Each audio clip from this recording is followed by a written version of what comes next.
and then we'll move into a kind of a discussion of Rome and how they moved toward the dictatorship. But first, let me talk with you a little bit about an assignment. Okay, uh, here's what I want you to do. All right.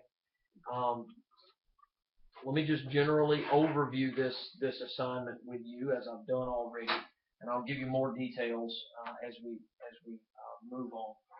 But then I'm going to give you a specific assignment that you need to work on um, for Monday of the next week. So this is something you want to think about now, and then probably communicate either before the weekend or during the weekend. But your 9 weeks project is going to be working on that interview. Now, there are going to be three overall parts to that. Um, we'll see how far we get this 9 weeks, and what we don't finish of it this 9 weeks will carry into the next 9 weeks. But the deal will still be there. The deal will still be there about how you will be getting a replacement grade for this project on the lowest test grade. Now, the project is going to consist of 3 overall parts. One part is going to be and I'll email you or show you the document that deals with that. But one of the parts is going to be your research and your report. All right. Now, the research and report is where you find that topic that you're going to interview this person about, and you're going to do a lot of reading on that. Okay, you're going to personally do some research on it. Now, where you do the research, Wikipedia is fine. You're just looking for general information about. You could even look in your textbook and read about that event if it was something that is within the time parameters of this textbook. So you're going to do some research on that thing, and then your report. And by the way, as you do that research, pay attention to sidelines. Pay attention to topics that may be subtopics that really interest you, that you think your interviewee might be familiar with. Okay, for example, you might not find a World War II veteran, but you might find somebody that remembers their childhood while they were on the home front during World War II. And they may not can tell you about the Battle of the Bulge, but they might can tell you about how they collected scrap iron in a competition at their school, or how their school had them growing a victory garden, or how their family had tires rationed here in the U.S. They could tell you things about that. You may not find somebody, some young lady that was what they called a WASP in World War II. What was that? Women's Army Support, whatever. I can't remember what the personnel. But anyway, you may not find a young lady that was a WASP during World War II, but you might find somebody who, right when they graduated high school, had a recruiter from a bomb factory in Nashville come and invite them to go work, ladies, teenagers like yourselves, to go work in that bomb factory. Or you might find some young lady who got a job changing oil at the service station in town as an after-school job at a time when the ladies didn't do that kind of work because there were no guys to do that work. Okay, so pay attention to those subtopics and those sidelines that may spin off of some of those things. Now, when you do this research, you spend time reading, you spend time making yourself familiar with this, then you're going to produce a 5-minute film of just yourself, okay, to start with. 5-minute film of just you as you tell us about that thing. So you want to take some notes, and you'll want to kind of outline and give like a short little talk to the cam on World War II or the Vietnam War, or the Hurricane Katrina, or the Great Depression, or the Korean War, or whatever it may be, or September 11th. You want to give like a 4 or 5 minute talk, just you talking about that thing. Okay, so Research and report. By the way, that's your report when you do the talk of it. Okay? When you do the talk of it, that's your report part. Now the second part, which really may end up being the first part, is that you're going to find somebody, make initial contact, find this person that you're going to interview about something. Okay? You're going to find somebody that you're going to interview about some event in history. Okay? Whether it be September 11th, whether it be, the Hurricane Katrina, whether it be World War II, the Korean War, the Vietnam War, some of those kinds of things. You're gonna find somebody that you can talk to. Now, notice how I say you've got, that may really be step number one, all right? Getting the person. Why would I say that'd be step number one? Because you got to find out what resources you have before you do the report. If you go up to Papa John and you think, weren't you in World War II, and you've already done this research and report on World War II, and he says, no, baby, I was in the Korean War. Yeah, well, doggone, so you see how that's kind of part one. Now you want to do some paving the way on these situations. If you've got some close relative that fought in Afghanistan in the war on terror, or something of that nature, maybe be careful before you just call them up and say, hey, I want to interview you. They may not be the safest people to interview. Okay, especially as you start asking them, were you scared? Or how did that make you feel? Or can you tell me about that memory? They may try to throw a couch at you. And I know we laughed, but I remember sitting over at a buddy's house when I was in high school, and my buddy wanted to watch Platoon, this movie Platoon, and his mom told him, no, you don't need to, Dad's around. I kind of thought, okay. No, you don't need to, Dad's around. No, you don't need to, Dad's around. Well, he snuck off into his room, and he started doing it anyway, and I was over there, I was like, man, you're going to get in trouble. Your mom already told you like 3 times not to do this, you're going to get in trouble. Well, the dad came in and heard it, and then the dad went nuts and threw a couch across the living room. The dad had served in Vietnam and had a lot of post-traumatic stress disorder and just a lot of problems with that kind of thing. So you want to pave the way. If you have somebody that you think you might talk to, maybe talk to their wife first. Maybe say, hey, Aunt Susie, do you think it'd be okay if I were to ask some questions of Uncle Joe about the war in Vietnam? Does he feel all right to talk about those kinds of things? And she says, oh, sure, come on over. Well, then you try to schedule it with Uncle Joe. Okay, but you need to talk with the person and tell them what you're going to be asking them about, and tell them that it's for a project in your history class at school, and those kinds of things. Okay, so you need to be polite. And let me tell you, the chief way to be polite is to let the scheduling be at their convenience. You cannot call them up the Friday night before it's due on Monday and say, I've got to see you this weekend. Okay? Instead, be real proactive about this. However, you're going to go through these 3 overall steps. Number 1, you're finding who they are.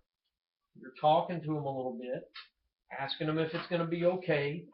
Then number 2, you're doing your research and your report. And then we're going to build the interview and conduct the interview. All right? You're going to build the interview and conduct the interview. And when I say build the interview, I'm talking about your interview questions. We're going to talk about the ways to ask interview questions. You don't want to ask, were you in World War II? Yes. Were you in the Pacific Theater? No. Were you in the Atlantic Theater, the European Theater? Yes. Did you enlist in 1945? Yes. Were you there through they wouldn't have enlisted in 1945, enlisted in like 1942 or 43. So you don't want to ask a lot of yes/no questions. Instead, you want to ask questions. We'll talk more about it. You want to ask questions that are more like, what are you doing that day? Or what's going on? Yes, you want to ask questions like, how did that How did that make you feel? Or what was one of your most interesting memories? Or could you explain? Or do you remember what, like you said, what you were doing on the day that you enlisted or that you were drafted? You know, well, I knew my number might be coming up pretty soon. I was checking the mailbox all the time. I was nervous. I was in college. You want to try to get them to talk about things. And then you want to try to steer them in the direction with your questions. You want to try to steer them in the direction of your sub-interest. Does that make sense? If you're interested in knowing about the Battle of the Bulge, or you're interested in knowing about hey, look, guys, World War II is one of the biggest cultural precursors in American history to the civil rights issue. Okay? Does that make sense, what I'm saying? Explain it. What am I saying? World War II in American history is one of the biggest precursors to the civil rights issues in American history. What am I saying? One of the biggest things that found in what we do and how we act today. Okay, especially.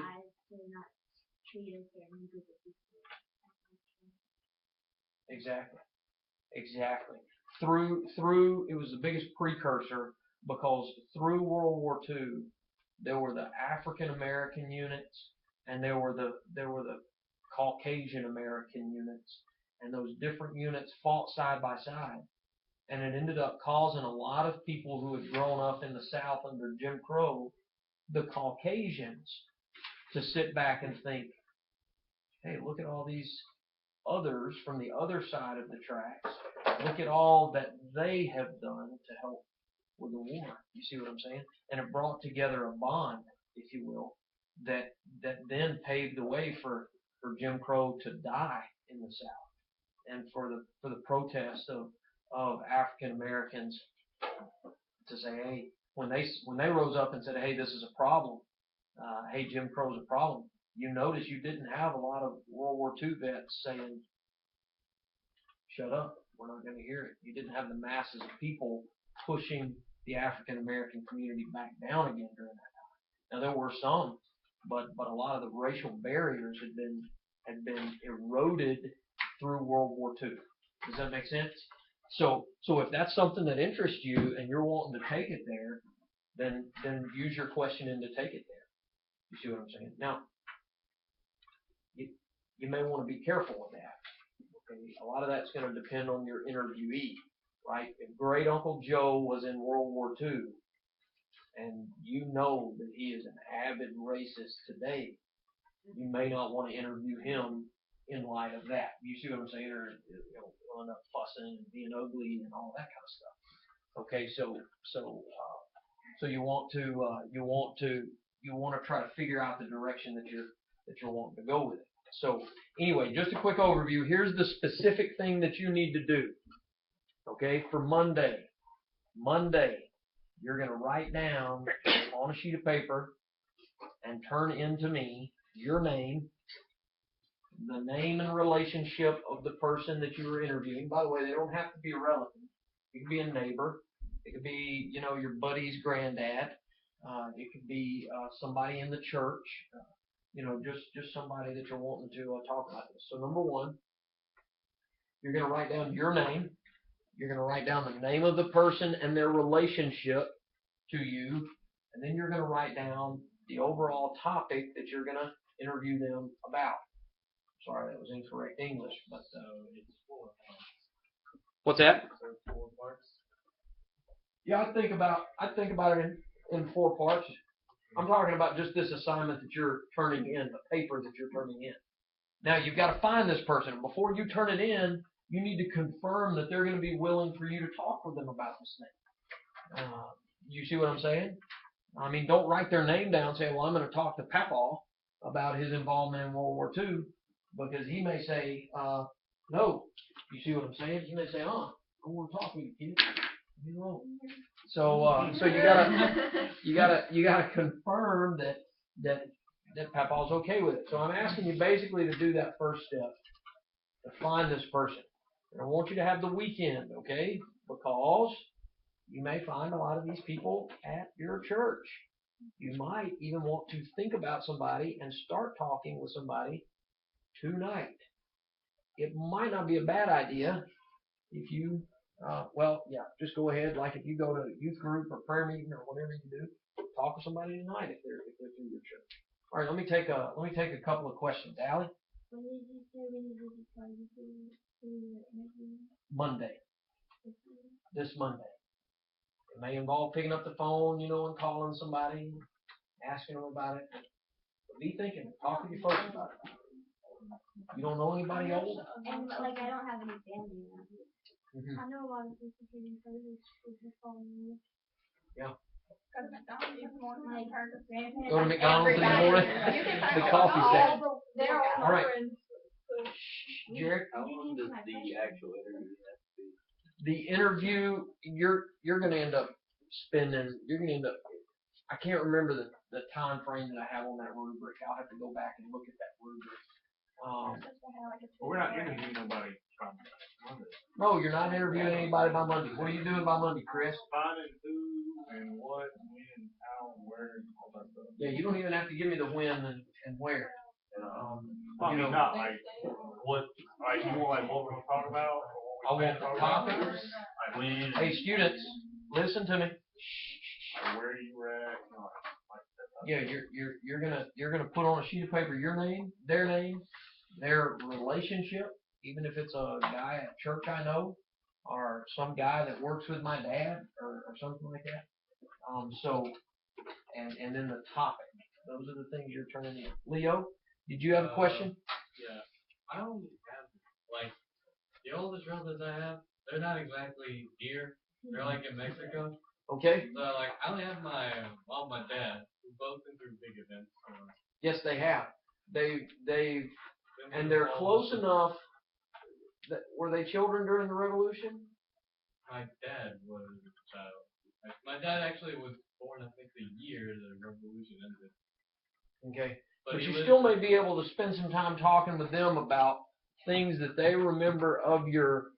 And by the way, we could even figure out a way for you to conduct your interview a little bit differently.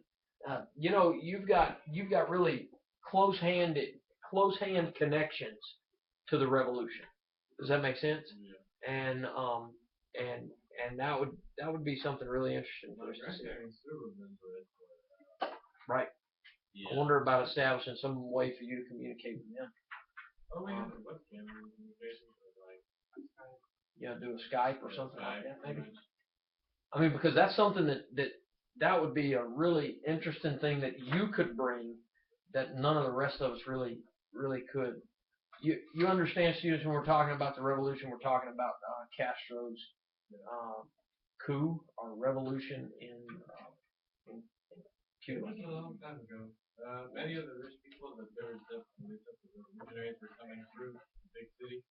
Mm-hmm. Most of them started running for the boats and everything. Yeah. Only a few of them were dumb enough to stay behind. Now, Sarah, what's your question? Is there any way that you can send us a rubric for the reports where we can go ahead and know the date for which part is due? Sure. That would be really helpful, but it would just eliminate a lot of confusion. Mm-hmm. Given our time right now, I may end up having to push the interview into the next 9 weeks. The actual due date for the interview. But yeah, I can be, and it may be tentative. In other words, I may say sometime this week or near the end of that week because one thing with a class this size too, that I may end up having to do is rotate around due dates on specific things, like those 2 rows do it, these 2, and then these 2. Just because of our size. Tori? That little 5-minute video we have to do by ourselves, is people gonna watch that? Let me tell you all this, okay? Let me tell you this, all right?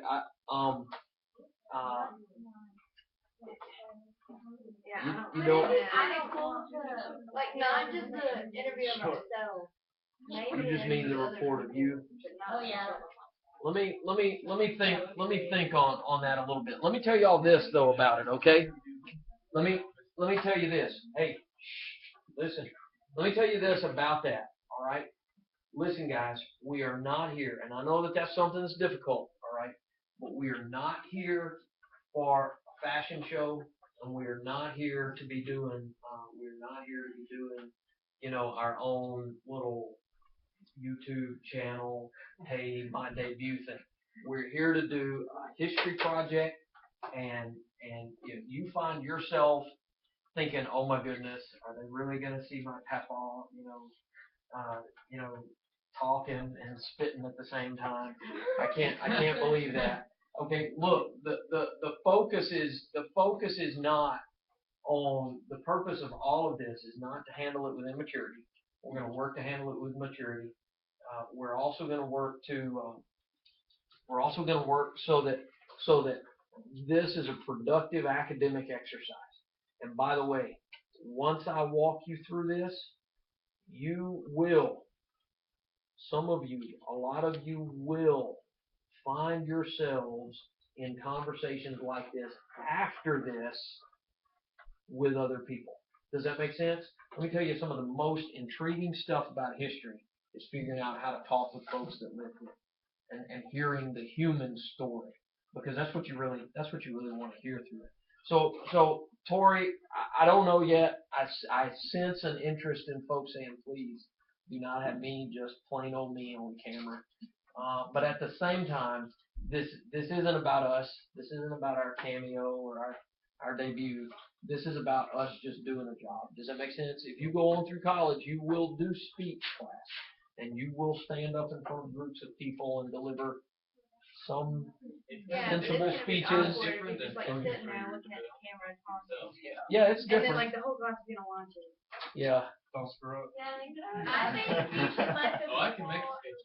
through it and you be shown, and the people who don't. Like the interview with the other president, that's okay, but not just like the Well, ones. we didn't Yeah, do it, so people didn't want to. Okay.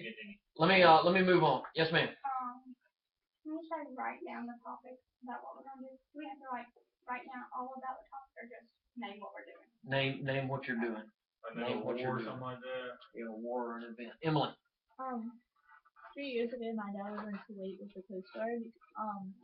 Kuwait wasn't like where the actual fighting was, like with Afghanistan and everything. Could it be about like the effect it had on that country, like from the war? Sure. It could be. I don't think there'd be a problem if he was involved over there in Kuwait, sort of guarding the coast there. You could, and as you read through it and you figure out a little bit more about his role, you may find out some more things. Because he got to talk with a lot of the people around there too, whenever they could go off the base, and he heard a lot of their stories and stuff about it. Yeah. And let me tell you all this too, okay? There are times where you do this kind of stuff, and by the way, you're just practicing the art of interviewing and questioning. The art of interviewing is, if you're really sitting down with somebody talking about a historical event, you're really having a conversation with them, and hopefully you end up learning things that are interesting to you. Any of you ever found yourself just kind of like looking on the internet and watching stuff on YouTube that's interesting, and you're just like, wow, I just never really knew that, If you ever find yourself doing that, then you can do that with people, and you can figure out those human stories to things. So I just want you to understand that so it crashed, didn't it? Oh. There we go. Yeah. There we go. We're still here. Hey, I'm gonna do this right now.